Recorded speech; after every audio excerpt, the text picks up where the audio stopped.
Hi Chaitanya గారు. Hello madam. Chaitanya గారు, diabetic patients ముఖ్యంగా బ్రేక్ఫాస్ట్, లంచ్, డిన్నర్ లో ఎలాంటి చేంజెస్ చేసుకుంటే, ఎలాంటి ప్లాన్ చేసుకుంటే వాళ్ళకి హెల్ప్ఫుల్ అవుతుందో ఈ వీడియో ద్వారా తెలియజేద్దామండి. ఒకటి గుర్తుపెట్టుకోండి, మన దగ్గర ఏ షుగర్ పేషెంట్ వచ్చినా డయాబెటీస్ రివర్సల్ కోసం వస్తారు కదా, వాళ్ళందరికీ మనం ఇదే చెప్తాం. డైలీ ఒక మీల్లో మిల్లెట్ ఉండాలి. ఒక మీల్లో మిల్లెట్ ఉండాలి. ఓకే. జొన్నలు, రాగులు, కొర్రలు ఏదో ఒకటి ఉండాలి. అది ఏ రూపంలో అయినా ఉండాలి. ఒక మీల్లో రైస్ ఉండాలి. ఓకే. అందరు ఏమనుకుంటారు, రైస్ తినొద్దు అని ఆశ అనుకుంటారు. ఒక మీల్లో మిల్లెట్స్, ఒక మీల్లో రైస్. ఇంకో మీల్ మీరు ఫ్రూట్ అన్నా, సాలెడ్ అన్నా, వెజిటేబుల్స్ పెట్టుకోవాలి. 3 మీల్స్ అయిపోయినాయి కదా. అందరికీ ఇదే చెప్తాం. కానీ వెరీ ఇంపార్టెంట్లీ ఒకటి మీకు చెప్తాను, దాని బదులు ఒక కేసు కూడా చెప్తాను. ఒక పేషెంట్ కూడా ఇట్లనే వచ్చిండ్రు. HbA1c 9 ఉండే. ఓకే. ఏజ్ 40 ఉండే. ఎంత ఉండాలి 40 ఏజ్ కి? 40 ఏజ్ ఉన్నా, ఏ ఏజ్ ఉన్నా, ఇప్పుడు కొత్త ఏవైతే నార్మ్స్ వచ్చినాయి దాని ప్రకారం 5.7 కింద ఉండాలి. ఓకే. అయితే ఏమైంది, మనం చెప్పినాము ఒక పూట జొన్న రొట్టె తినాలి, ఒక పూట మీరు ఫ్రూట్స్ తినాలి, ఒక పూట రైస్ తినండి. సరే, హెల్ప్ అయినరు. 4 months తర్వాత మళ్ళీ HbA1c చెప్పిస్తాం మనం. మళ్ళీ 8 వరకే వచ్చింది. నేను అనుకున్నా 6 కిందికి రావాలనుకున్నా. ఓకే. 8 వచ్చింది. మనం అడిగినాం, ఏమైనా బయట తింటున్నారా అంటే లేదు. ఏమైనా ఎక్కువ ఆయిల్ వేసుకుంటూ తింటున్నారా అంటే లేదు.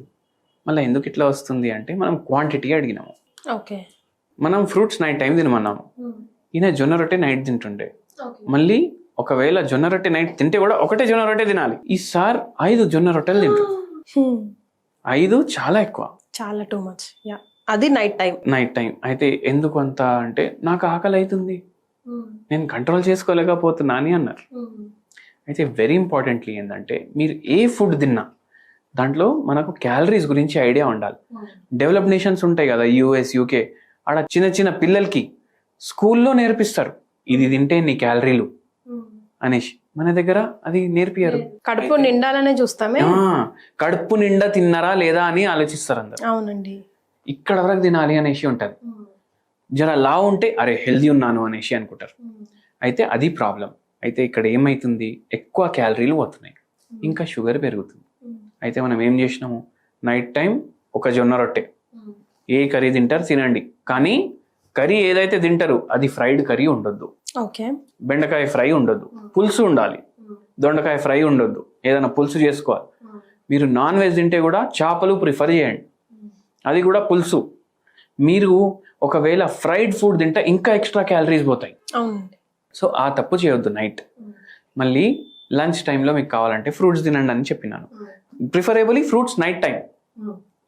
అండ్ వెరీ ఇంపార్టెంట్ ఏంటంటే మార్నింగ్ మీరు బ్రేక్ఫాస్ట్ తింటే ఇడ్లీలు కానీ దోశలు కానీ తింటారు కదా, మీకు ఎంత తినాలనిపిస్తే దానికన్నా సగం తినాలి. మార్నింగ్ బ్రేక్ఫాస్ట్లో సగం క్యాలరీలు తీసేసినాము.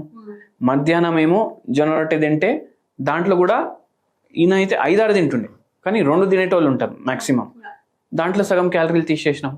నైట్ టైం ఒక ఫ్రూట్ బౌల్ పెట్టినాము. అయితే 50% క్యాలరీస్ మనం ఫస్ట్ 2 మీల్స్లోకి వెళ్ళి తీసేసినాము. ఫ్రూట్స్లోకి వెళ్ళి కూడా క్యాలరీస్ తక్కువ పోతాయి బాడీలో, అక్కడ కూడా క్యాలరీస్ తీసేసినాం. దాంతోపాటు హోమియోపతి మెడిసిన్స్ ఇస్తాము. అట్లా మనం పేషెంట్కి షుగర్ రివర్స్ చేస్తాము. అండ్ ఇదే బెస్ట్ డయట్ అంట నేను షుగర్ పేషెంట్లకు.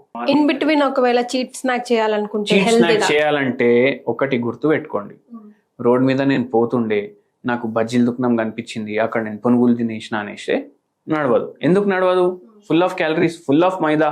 మనం ఏమనుకుంటాం, పునుగులు ఏమో ఇడ్లీ పిండితోటి చేస్తారు అనుకుంటారు. ఆడు మైదా కలిపితే మనకి ఎట్లా తెలుస్తుంది? మైదా పిండి కలుపుతాడు, మీకు 30 రూపాయలకు ప్లేట్ ఇస్తాడు. మైదా పిండి కలపకుండా ఎట్లా ఇస్తాడు? అందుకే తినొద్దు. మళ్ళీ ఆయిల్ ఏది వాడతారు? వెజిటేబుల్ ఆయిల్ వాడతారు, అది తినొద్దు. అండ్ వెరీ ఇంపార్టెంట్లీ ఏంటంటే మీకు ఒకవేళ మధ్యలో ఆకలి అయిందంటే కీరా ఉంటుంది కదా బండి మీద, కొనిసి తినండి. ఓకే. ఏమవుతుంది? ఏం కాదు, ఓన్లీ వాటర్ పోతుంది, ఫైబర్ పోతుంది, న్యూట్రియంట్స్ పోతాయి. అవునా కదా? క్యాలరీలు ఎంత, ఒక చాలా 5% క్యాలరీస్ కూడా ఉండవు దాంట్లో. సో అట్లా చేయండి మీరు. ఇట్లా చేసుకుంటా మనం క్యాలరీస్ తగ్గించుకోవచ్చు. అండ్ డయాబెటిక్ రివర్సల్లో కూడా హెల్ప్ చేస్తుంది అనమాట. అండ్ మీకు హోమియోపతి తీసుకుంటే రివర్స్ అవుతుంది డయాబెటీస్. అంటే ఓన్లీ మనకు కంట్రోల్ అవ్వడం కాదు, రివర్స్ అవుతుంది. అంటే మీ బాడీ లోపటి నుంచి డయాబెటీస్ పోతుంది, ఇంకా ఎస్, శాశ్వతంగా పరిష్కారం. శాశ్వతంగా పరిష్కారం అవుతుంది. రైట్. అంటే జనరల్ గా చైతన్య గారు ఆకలి ఎక్కువ అవుతుంది షుగర్ పేషెంట్స్ కి అని అంటూ ఉంటారు కదా, మరి ఆ క్రేవింగ్స్ ఎట్లా అండి కంట్రోల్ చేసుకోవడం? చూడండి, మన మైండ్ అన్నిటికన్నా స్ట్రాంగ్. మనం స్ట్రెస్లో ఉంటే బజ్జీలు కూడా తినాలనిపిస్తుంది, బిర్యానీ కూడా తినాలనిపిస్తుంది, ఐస్ క్రీమ్లు కూడా తినాలనిపిస్తుంది.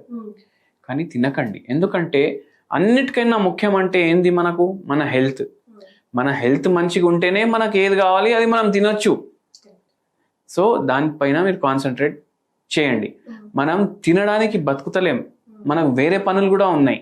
పిల్లల్ని చూసుకోవాలి, ఫ్యామిలీని చూసుకోవాలి, జాబ్ చేసుకోవాలి, ఈఎంఐలు కట్టాలి. అవన్నీ వదిలేసి నేను తింటా అంటే మనం పోతే ఇవన్నీ ఏడిపోతాయి, అవునా కాదా? సో అన్నిటికన్నా important health.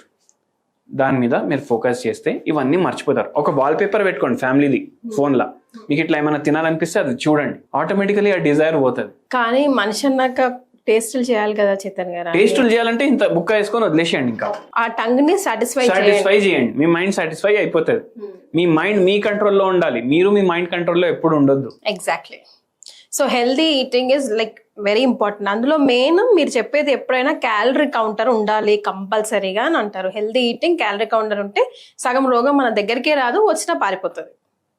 Thank you so much అండి.